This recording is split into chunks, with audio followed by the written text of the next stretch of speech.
है फ्रेंड्स, मैं रमेश सर आपके अपने YouTube channel the study for ambition में फिर से स्वागत है। फ्रेंड्स, आइए आज चलते हैं आपको अन्य प्रतियोगी परीक्षाओं की तैयारी न कराते हुए स्पेशली बिहार पीसीएस की एवं बिहार से संबंधित जितने भी प्रतियोगी परीक्षाएं होते हैं उन प्रतियोगी परीक्षाओं में जो स्पेशली बिहार से जितने भी क्वेश्चन बनते हैं, वो चाहे हिस्ट्री हो, पॉलिटी हो, ज्योग्राफी हो, इकोनॉमी हो, एनीथिंग, जितने भी क्वेश्चन आते हैं वो बिहार स्पेशल उस पे एक नया मैं चैप्टर लेके चल रहा हूँ और ये पूरी तरह से फोकस रहेगा बीपीएससी पे ही। लेकिन वो हर प्रतियोगी परीक्षाओं में जहाँ जिसमें भी बिहार से संबंधित प्रश्न स्पेशली आते हैं वो सारे के सारे इसमें समाहित रहेंगे। तो फ्रेंड्स, आइए चलते हैं बिहार में, देखें बिहार से संबंधित जो हिस्ट्री रहा है, इतिहास रहा है, वो इतिहास कौन कौन से रहे हैं जो बिहार में स्पेशली उस सारे इतिहास का एक गढ़ रहा है या स्थान रहा है या अपना क्षेत्र लिए हुए था। तो फिर फ्रेंड्स, आइए चलते हैं आगे, देखते हैं कि बिहार स्पेशल से इतिहास के कुछ पोर्शन आइए देखते हैं क्या है ये।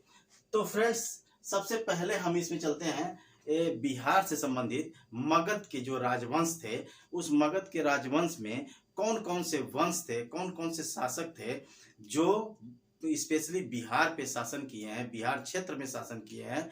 और ये सारे जो है प्रतियोगी परीक्षाओं में इससे प्रश्न बनते ही बनते हैं। तो फिर देखा जाए कि मगध राजवंश में जो बिहार से स्पेशली जो प्रमुख है राजवंश या ये शासक रहे हैं, उन पे आज चर्चा करते हैं। तो सबसे पहले देखा जाए तो मगध के राजवंशों को दो भागों में बांटा गया है। एक तो है हर्यक वंश और दूसरा है बृहद्रथ वंश। तो बृहद्रथ वंश और हर्यक वंश को दो भागों में बांटने के बाद इनके जो है अपने वंश चले हैं, जिसमें बृहद्रथ वंश जो था, बृहद्रथ वंश बहुत कुछ नहीं था। इसके बारे में कहा जाता है हमारे महाभारत के दौरान, महाभारत में एक बृहद्रथ रोल रहा है और इस बृहद्रथ जो है इस वंश का स्थापना भी किया था। और उसका एक प्रतापी शासक जो जरासंध था, जरासंध के बारे में बताया जाता है कि इनके पिताजी जो इनके पिताजी की दो पत्नियां थी, यानी ये कह लें कि इनकी दो माँ थी। तो लेकिन इनके कोई भी संतान नहीं हो रहा था। ऐसे कंडीशन में इनके पिताजी परेशान थे, यद्यपि वो थे शासक लेकिन परेशान थे। उसी दौरान एक ऋषि जो है इनको एक फल दिया और कहा कि ले जाकर खिला दीजिए और आपको आपकी जो पत्नी है वो गर्भिणी हो जाएंगी। परंतु वो जब घर पे लाए तो उस एक फल को दो भागों में बांट दिए और दोनों को आधा आधा दे दिए, जिसका परिणाम या परिणति ये हुआ कि दोनों जो है गर्भवती हुई। और गर्भवती के दौरान जब बच्चे का जन्म हुआ, उस समय आधा आधा बच्चा जन्म हुआ था। आधा आधा का सेंस कि एक शरीर के दो भाग थे, एक ने आधे बच्चे को जन्म दिया, दूसरे ने आधे बच्चे को। अब ऐसे कंडीशन में अब दोनों के दोनों घबरा गए और बच्चे को बाहर फेंकवा दिए। जब बाहर फेंकवा दिए तो देखे क्या कि उसी समय एक राक्षसी थी जो उधर से जा रही थी। जब उसे देखी दो बच्चे ऐसे पड़े हुए हैं आधे आधे, तो अपनी शक्ति से उसको जो है दोनों बच्चों को जोड़ दी, जिसका नाम था जरा। जरा नाम की वो राक्षसी ने उन दोनों बच्चों को जब एक कर दिया तो उसी से जो है ये जरासंध हुआ। जरा राक्षसी थी और संधि जो है, संधि विच्छेद जो होता है, संधि मीन्स जोड़ना होता है, तो जरा ने इनको जोड़ दिया तो ये जो है जरासंध के नाम से फेमस हुए। और इसी जरासंध को, इसी प्रतापी शासक को महाभारत में जो भीम थे उनके मल्ल युद्ध में इनकी हत्या किए थे। तो यहाँ से जो है बृहद्रथ वंश का जो पतन हो जाता है, या यूं कहें कि महाभारत के दौरान जो है इनका जो है वंश या रोल यहाँ पे खत्म होता है। लेकिन जो हर्यक वंश है, ये हर्यक वंश आगे चलता है। अच्छा, हर्यक वंश का संस्थापक देखा जाए तो बिंबिसार है। बिंबिसार, इसमें बहुत सारे शासक हुए हैं, लेकिन जो महत्वपूर्ण है, जो बिहार स्पेशल क्वेश्चन बनते ही बनते हैं, उनको जो है यहाँ पे मैं लाया हूं और इनसे प्रश्न बनेंगे ही बनेंगे। तो फ्रेंड्स, आइए चलते हैं बिंबिसार पे। बिंबिसार के स्पेशली बहुत कुछ नहीं है, इनका जो है शासन काल रहा है 544 से लेकर 493 बीसी में रहा, ईसापुर में रहा है। इसमें जो है ये भी बहुत बिंबिसार भी प्रतापी शासक थे। और इनके शासन काल के दौरान जो प्रश्न बनाता है स्पेशली कि वहां का राजवैद्य कौन था, तो वहां का राजवैद्य जीवक था। बिंबिसार के शासन काल में जो राजवैद्य था वो जीवक था। ये क्वेश्चन इससे बनता ही बनता है। तो फ्रेंड्स इसको जो है नोट कर लीजिएगा। दूसरा जो है शासक है अजातशत्रु। अजातशत्रु एक ऐसा शासक था जिसको जो है पितृहंता भी कहा जाता है। बहुत सारे इनके इसको नाम दिया गया, कुणिक नाम से भी जाना जाता है, लेकिन इसका महत्व जो सबसे फेमस नाम है पितृहंता। और पितृहंता का मतलब कि ये पिता की हत्या करके ये राजगद्दी पे बैठा था, इसीलिए इसको पितृहंता कहा जाता है। इसने क्या किया था कि एक महत्वपूर्ण काम किया था, वैशाली को पर विजय प्राप्त की थी। उसके बाद इसके शासनकाल में एक इंपॉर्टेंट काम हुआ था, वो प्रथम बौद्ध संगीति हुई थी। प्रथम बौद्ध संगीति ये 483 ईसा पूर्व में हुई थी। तो फ्रेंड्स ये अजातशत्रु जो कुणिक के नाम से उपनाम से भी जाना जाता है, इसके समय में याद रखिएगा 483 ईसा पूर्व में प्रथम बौद्ध संगीति हुई थी। अगला जो है शासक उदयन था।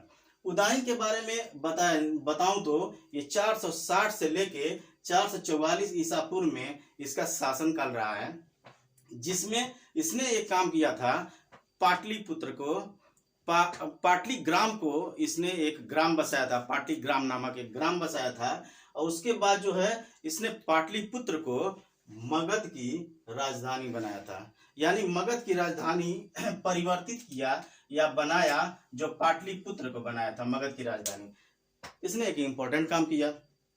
आगे जो शासक है नागदशक। फ्रेंड्स मैं दे उतना ही रहा हूं जितना प्रतियोगी परीक्षा में बिहार से स्पेशल पूछता है। फ्रेंड्स आइए चलते हैं नागदशक। नागदशक का जो है इस वंश का यानी हर्यक वंश का ये अंतिम शासक था।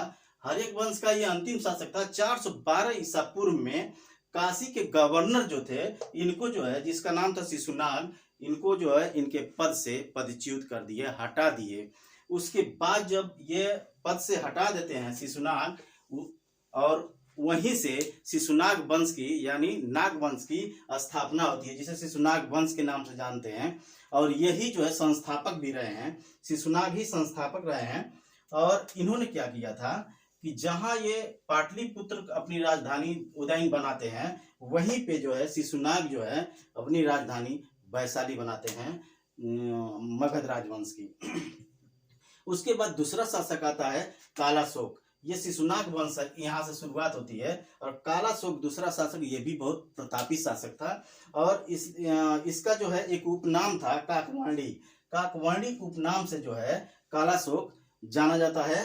और ये क्या किया था कि पुनः जो है जो काम उदयन किया था, पाटलिपुत्र को अपनी राजधानी बनाया था, वही काम कालाशोक भी पाटलिपुत्र को अपनी पुनः राजधानी बना दिया।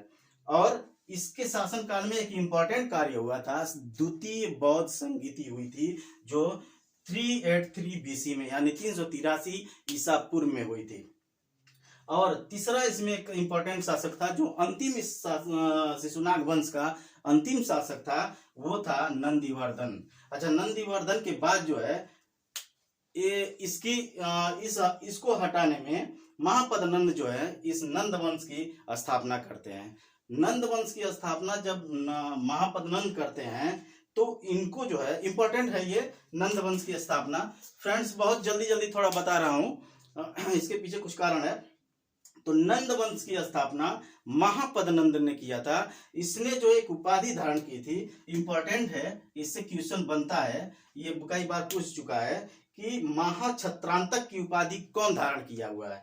तो नंद वंश का शासक, जो नंद वंश का स्थापक संस्थापक भी था, ये महापद नंद जो है ये सर्वछत्रांतक की उपाधि धारण किया था। और ये एक बहुत इंपॉर्टेंट है इसमें क्वेश्चन, जो प्रथम ये शूद्र शासक था, प्रथम शूद्र शासक था जो नंद वंश के अंतर्गत आता है। आगे दोस्तों दूसरा जो है घनानंद, ये भी बहुत प्रतापी शासक था। और घनानंद ये सिकंदर का समकालीन था। सिकंदर का समकालीन घनानंद था और ये अंतिम शासक भी था नंद वंश का। फ्रेंड्स, नंद वंश का अंतिम शासक जो घनानंद था, ये सिकंदर के समकालीन के साथ साथ इसके साथ ये हुआ था कि चंद्रगुप्त मौर्य, यहाँ से एक बहुत टर्निंग पॉइंट आती है। चंद्रगुप्त मौर्य जो है घनानंद को पराजित किया था और घनानंद को हराकर, पराजित करके मौर्य साम्राज्य की स्थापना किए थे। यानी कि चंद्रगुप्त मौर्य ने घनानंद को पराजित करके अपना एक नए वंश की स्थापना हुई जो मौर्य साम्राज्य के नाम से जाना गया। और मौर्य साम्राज्य इतिहास में एक बहुत महत्वपूर्ण स्थान रखता है। फ्रेंड्स, अगला जो मेरा वीडियो आएगा मौर्य साम्राज्य पे आएगा, जो काफी क्वेश्चन लिए हुए हैं और इससे क्वेश्चन भी बहुत पूछा जाता है। तो फ्रेंड्स, ये मगध के राजवंश में जो महत्वपूर्ण शासक थे, महत्वपूर्ण राजवंश थे, इन पे मैं चर्चा कर चुका हूं और अगला जो रहेगा वो मौर्य साम्राज्य रहेगा। ये फ्रेंड्स, अगर ये वीडियो कहीं से भी आपको प्रभावित किया हो तो इसे लाइक शेयर सब्सक्राइब जरूर करिएगा। बहुत बहुत धन्यवाद।